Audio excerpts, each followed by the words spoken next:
বাংলাদেশ নিয়ে প্রশ্ন, যা বললেন ট্রাম্প। শেখ হাসিনা দেশে ভুয়া নির্বাচন করেছিল, বললেন ডক্টর ইউনূস।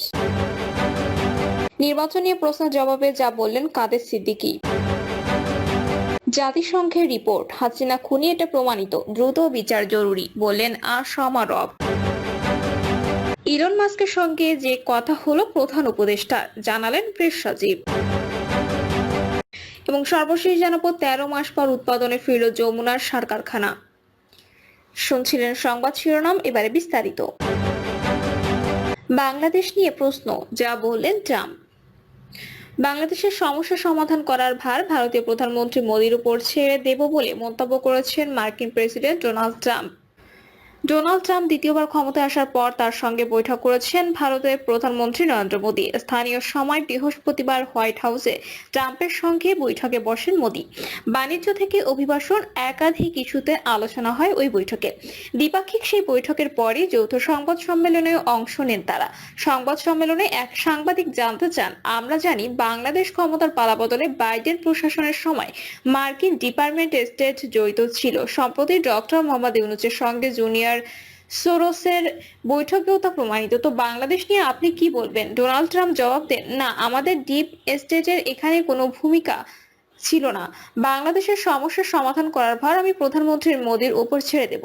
অন্যদিকে রাশিয়া ইউক্রেন প্রসঙ্গে উঠতেই তিনি বলেন, অনেকেই হয়তো বলেছেন রাশিয়া ইউক্রেন যুদ্ধে ভারত নিরপেক্ষ ভূমিকা নিয়েছে, কিন্তু এটা ঠিক নয়।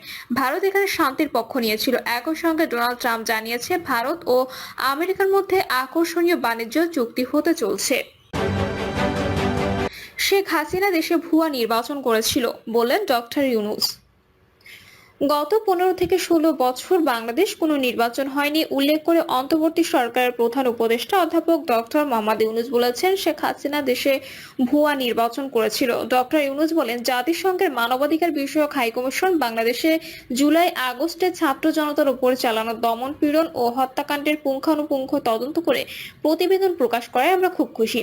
গুম, খুন, টর্চার সেল এবং তৎকালীন প্রধানমন্ত্রীর নির্দেশে আইন শৃঙ্খলা বাহিনী কিভাবে ছাত্রদের উপর নির্যাতন চালিয়েছে তার সবকিছু ডকুমেন্ট আকারে প্রতিবেদন এসেছে। এর মাধ্যমে বিশ্ববাসী আবারও জানতে পারলো তারা কি ধরনের নির্মমতা চালিয়েছিল। তিনি বলেন, অন্তর্বর্তী সরকারের দায়িত্ব গ্রহণের পর প্রথম কাজ ছিল ভেঙে পড়া আইন শৃঙ্খলা পরিস্থিতি নিয়ন্ত্রণে নিয়ে আসা এবং দ্বিতীয় কাজ বাংলাদেশকে আবার নতুনভাবে গড়ে তোলা, নতুন সমাজ নির্মাণ এবং জাতীয় প্রতিষ্ঠানগুলোর প্রাতিষ্ঠানিক ভিত্তি দাঁড় করান। তিনি আরো বলেন, আমরা এ লক্ষ্যে সংস্কার কর্মসূচি গ্রহণ করে 15টি কমিশন গঠন করেছি। এখন সংস্কার কমিশনের প্রস্তাবের আলোকে রাজনৈতিক দলগুলোর সঙ্গে আলোচনা হবে কোন কোন প্রস্তাব গ্রহণে আমরা ঐক্যমত্য পৌঁছাতে পারি। রাজনৈতিক দলগুলোর সঙ্গে সংলাপ এগিয়ে নেওয়ার জন্য একটি ঐক্যমত্য কমিশন গঠন করা হয়েছে বলে তিনি জানান।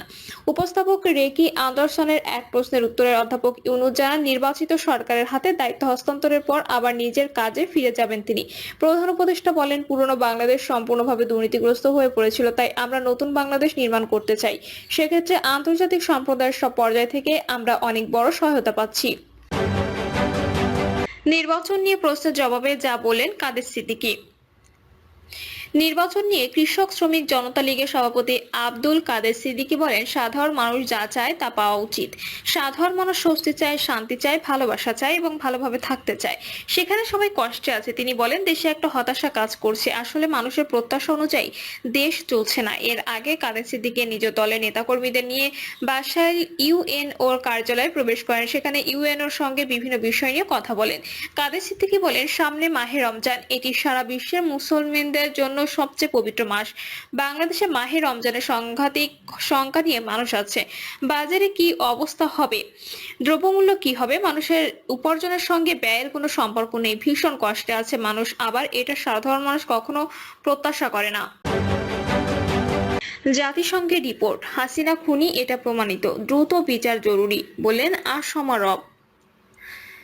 বাংলাদেশের ছাত্র জনতার বিক্ষোভ সম্পর্কিত বিষয়ে জাতিসংঘ মানবাধিকার কার্যালয়ের তথ্য অনুসন্ধান প্রতিবেদনে শেখ হাসিনা ও আওয়ামী লীগ গুরুতর মানবাধিকার লঙ্ঘনের ঘটনায় জড়িত এবং প্রমাণিত অপরাধী। এই প্রেক্ষিতে স্বাধীনতার পতাকা উত্তোলন জেএসডি সভাপতি আসমা আব্দুর রব গণমাধ্যমে নিম্নোক্ত বিবৃতি প্রদান করেন।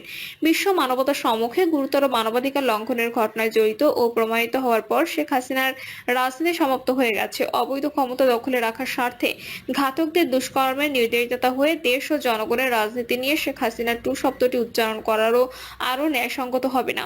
দেশের জনগণকে নির্বিচারে নৃশংস হত্যার নির্দেশদাতা ও অনুমোদনকারীর বিচারের মাধ্যমে সর্বোচ্চ শাস্তি নিশ্চিত করাই হবে রাষ্ট্রের সময়োচিত পদক্ষেপ। এখন শেখ হাসিনার উচিত সকল কূপমণ্ডূকি পরিহার করে ভারত থেকে ফিরে এসে বিচারের সম্মুখীন হওয়া, সত্যের প্রতি আনুগত্য হওয়া, কিন্তু ভিন্ন আর কোনো বিকল্প নেই।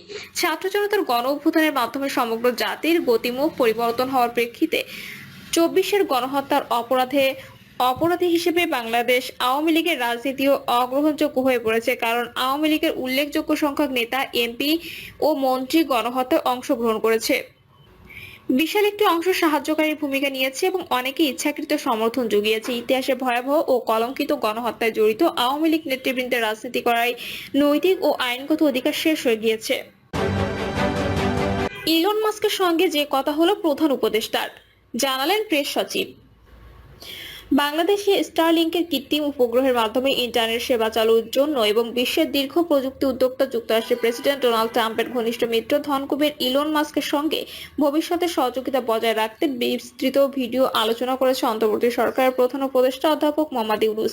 ভিডিওতে করা ওই বৈঠকে উপস্থিত ছিলেন রোহিঙ্গা সংকট ও অগ্রাধিকার ইস্যু বিষয়ক প্রতিনিধি ডক্টর খলিলুর রহমান, বাংলাদেশের পক্ষে এসডিজির প্রধান সমন্বয়কারী লামিয়া মোর্শেদ এবং স্পেস এক্স এর পক্ষে global engagement adviser Lauren Dreyer ও ভাইস প্রেসিডেন্ট রিচার্ড গ্রিফিথ।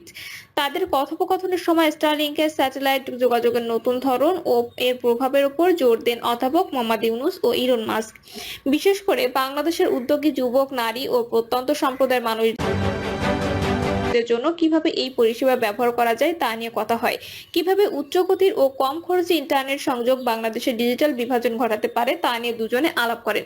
এছাড়া শিক্ষা, স্বাস্থ্যসেবা, অর্থনৈতিক উন্নয়নের দিকে বিবেচনা করে এবং প্রত্যন্ত এলাকায় ক্ষুদ্র উদ্যোক্তাদের কথা মাথায় নিয়ে কিভাবে এগিয়ে যাওয়া যায় তা নিয়ে কথা হয়েছে। এর সময় ডক্টর ইউনূস বলেছেন, বাংলাদেশের অবকাঠামোতে স্টারলিংকের সংযোগ একীভূত করা লক্ষাধিক মানুষের জন্য নতুন সুযোগ তৈরি করবে এবং দেশকে বিশ্বব্যাপী ডিজিটাল অর্থনীতিতে আরো ঘনিষ্ঠভাবে যুক্ত করবে। ইলন মাস্কের সঙ্গে আরো কাজ করার আগ্রহ প্রকাশ করেন ডক্টর ইউনূস। এ সময় গ্রামীণ ব্যাংক ও এর ক্ষুদ্র ঋণের প্রশংসা করেন ইলন মাস্ক। এই কার্যক্রম দরিদ্রতা দূর করতে বেশ প্রভাব ফেলেছে বলে মন্তব্য করেন তিনি। মাস্ক বলেন, গ্রামীণ ব্যাংক ও গ্রামীণ ভিলেজ ফোনের ব্যাপারে এবং তাদের কার্যক্রম নিয়ে তিনি অবগত। বাংলাদেশের উদ্ভাবন, অর্থনৈতিক ক্ষমতায়ন ও আর্থিক প্রগতিতে স্টারলিংক পথ তৈরি করে দেবে বলেও মন্তব্য করেন ইলন মাস্ক। 13 মাস পর উৎপাদনে ফিরল যমুনা সার কারখানা। জামালপুরে গ্যাস সংকটের কারণে দীর্ঘ 13 মাস বন্ধ থাকার পর আবারও ইউরিয়া সার উৎপাদন শুরু করেছে যমুনা ফার্টিলাইজার কোম্পানি লিমিটেড। বিকেল থেকে ইউরিয়া সার উৎপাদন শুরু করে জেএফসিএল। তবে পুরোপুরি উৎপাদন কার্যক্রমে যেতে 5